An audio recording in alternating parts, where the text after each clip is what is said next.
Canadian NSA को जयशंकर की चेतावनी। And I think it's not good for the relationship, and I think it's not good for Canada. Bharat विरोधी जोड़ी को विदेश मंत्री की दो टूक। If anybody has a complaint, we have a complaint about Canada. You know what I said earlier, the space that they're giving to Khalistanis and to violent extremists. Bharat विरोधी agenda नहीं होगा बर्दाश्त। The phrase which came to my mind was actually a Hindi phrase, which was "Ulta chor kotwal ko dante." Khalistani सोच को जयशंकर ने दिखाई औकात।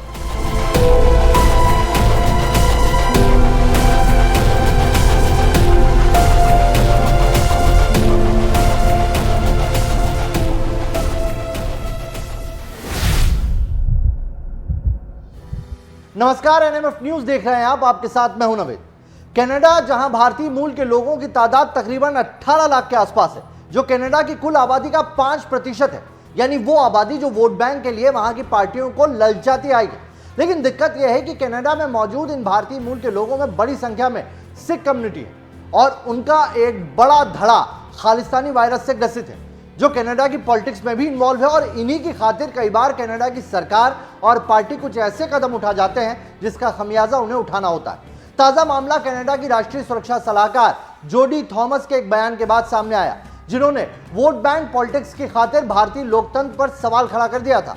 उन्होंने भारत पर यह भी बेबुनियाद आरोप लगा दिया कि भारत कनाडा के मामले में दखल दे रहा है। आज इस रिपोर्ट में हम आपको बताएंगे कौन है भारत विरोधी कनाडा की एनएसए जोडी थॉमस। ये भी बताएंगे कनाडा के एनएसए पर संसद में झूठी गवाही देने के भी आरोप लग चुके हैं। यही नहीं, उनके बेटे को लेकर भी उनके ऊपर कई गंभीर आरोप है। लेकिन उससे पहले सुनिए कैसे इस मामले पर भारत ने न सिर्फ कड़ी प्रतिक्रिया दी, बल्कि खुद विदेश मंत्री एस जयशंकर ने कैनेडियन एनएसए को उल्टा चोर कोतवाल को डांटे तक कह डाला। Canadian NSA's remark. You know, I was, what shall I say? Okay, the phrase which came to my mind was actually a Hindi phrase, which was "Ulta chor kotwal ko dante." I mean, if anybody has a complaint, we have a complaint about Canada. You know what I said earlier, the space that they're giving to Khalistanis and to violent extremists. So I was very perplexed by what I heard. वैसे विवाद तो Canada में हुए उस प्रदर्शन पर भी हुआ जिसमें पूर्व पीएम इंदिरा गांधी के असैसिनेशन की झांकी बनाकर निकाली गई। एस जयशंकर ने इस मसले पर भी कनाडा को लताड़ लगाई। उन्होंने कनाडा को चेताया कि अपनी वोट बैंक पॉलिटिक्स पर भारत पर उंगली उठाई तो उसका अंजाम भुगतने के लिए तैयार रहे। किसी भी पूर्व भारतीय पीएम के खिलाफ ऐसी घटना बर्दाश्त नहीं की जाएगी। Regarding this float issue used, let me actually answer it, because I think there's a bigger issue involved, and the bigger issue involved is really the space that Canada has continuously and frankly to us, we are at a loss to understand, other than the requirements of vote bank politics, why anybody would do this. Because if you look at their history, I mean, you would imagine that they learn by the history and they wouldn't like to repeat that history. So it isn't only one incident, however egregious it may be. I think there is a larger underlying issue about the space which is given to separatists, to extremists, to people who advocate violence. And I think it's not good for the relationship, and I think it's not good for Canada. सुना आपने, विदेश मंत्री ने सख्त लहजे में Canada को ऐसे बयानों से बचने की सलाह दे डाली है। आइए आपको बताते हैं कौन है भारत विरोधी बयान देने वाली जोडी थॉमस। जोडी Thomas Canadian PM Justin Trudeau की नेशनल सिक्योरिटी और इंटेलिजेंस एडवाइजर यानी एनएसए है, जिनका कार्यकाल बड़ा विवादों से भरा रहा है।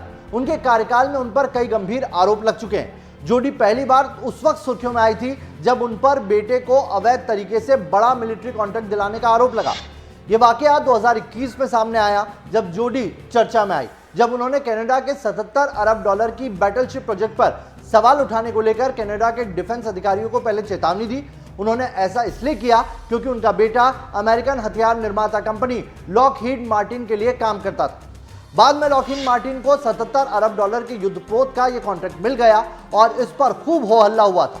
जोडी के बेटे एंड्रयू कोट्स मार्च 2019 से लॉकहीड मार्टिन के साथ काम कर रहे हैं। उनकी कंपनी को 2019 में कनाडा की नौसेना के लिए युद्धपोत निर्माण का कॉन्ट्रैक्ट दिया गया था। यानी जोडी थॉमस अपने इन्फ्लुएंस का इस्तेमाल अपने बेटे एंड्रयू को इस डिफेंस डील के लिए इस्तेमाल करती दिखाई पड़ी और इसी को लेकर लगातार विपक्षी पार्टी उन पर हमलावर। जोडी कनाडा की डिप्टी डिफेंस मिनिस्टर भी रह चुकी हैं।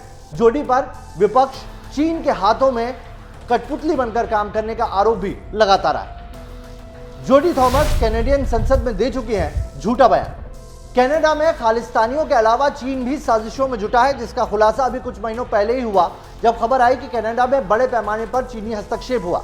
यह हस्तक्षेप किस लेवल पर है इसका अंदाजा इस बात से लगाया जा सकता है कि कैनेडियन अखबारों ने जो रिपोर्ट पब्लिश की उसमें चीन पर कनाडा में 2019 और 2021 के चुनावों में कई उम्मीदवारों को फंडिंग करने के आरोप लगे।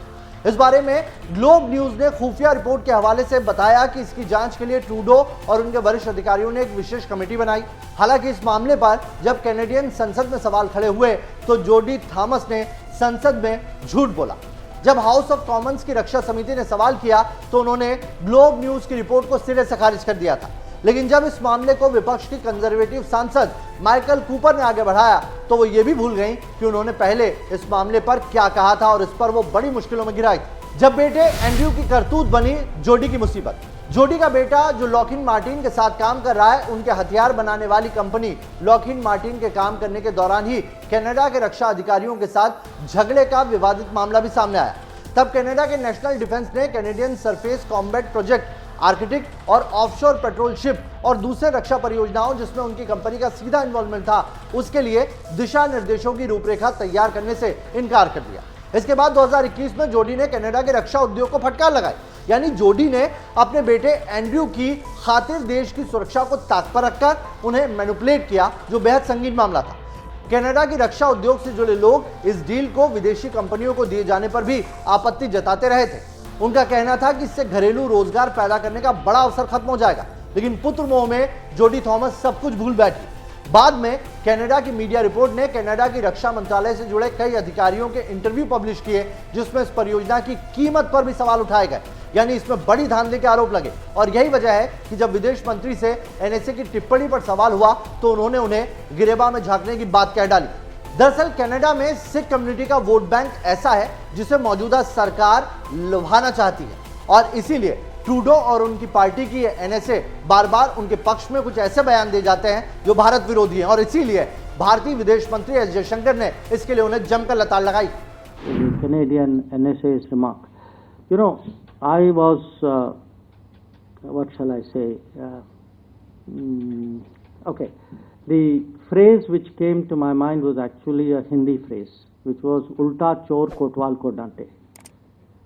I mean, if anybody has a complaint, we have a complaint about Canada. You know, what I said earlier, the space that they're giving to Khalistanis and to violent extremists. So I was very perplexed by what I heard. For some time now, there is this case of students who the Canadians say did not study in the college which they should have studied, and when they applied for a work permit, they got into difficulties. From the very start, we, meaning the Foreign Ministry here, as well as our High Commission and the consulates in Canada, have taken up their case, and our point is that, look, the students studied in good faith. You know, if there were people who misled them, the people who misled them, the culpable parties should be acted against. It is unfair to punish a student who undertook their education in good faith. The latest report that I got, in fact only this morning, was that I think yesterday the Canadian Prime Minister also kind of made a statement in the House of Commons there, and the Minister also tweeted something, and they have also been talking to our High Commission out there. I think the Canadians also accept that, you know, it would be unfair. I mean, if a student has done no wrong, and you know, I don't know if all the cases are the same. I mean, there is a granularity about it which, sitting at this distance, neither you or I can judge.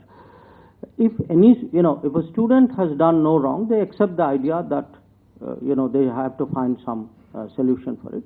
So we will continue to press, and I would very much hope that the Canadian system is fair in that regard.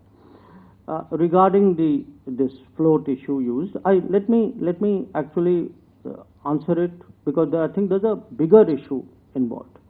And the bigger issue involved is really the space that Canada has continuously and frankly to us, we are at a loss to understand, other than the requirements of vote bank politics, why anybody would do this.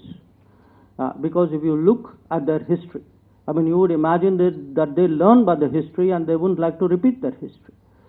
So it isn't only one incident, however egregious it may be. I think there is a larger underlying issue about the space which is given to separatists, to extremists, to people who advocate violence. And I think it's not good for the relationship, and I think it's not good for Canada.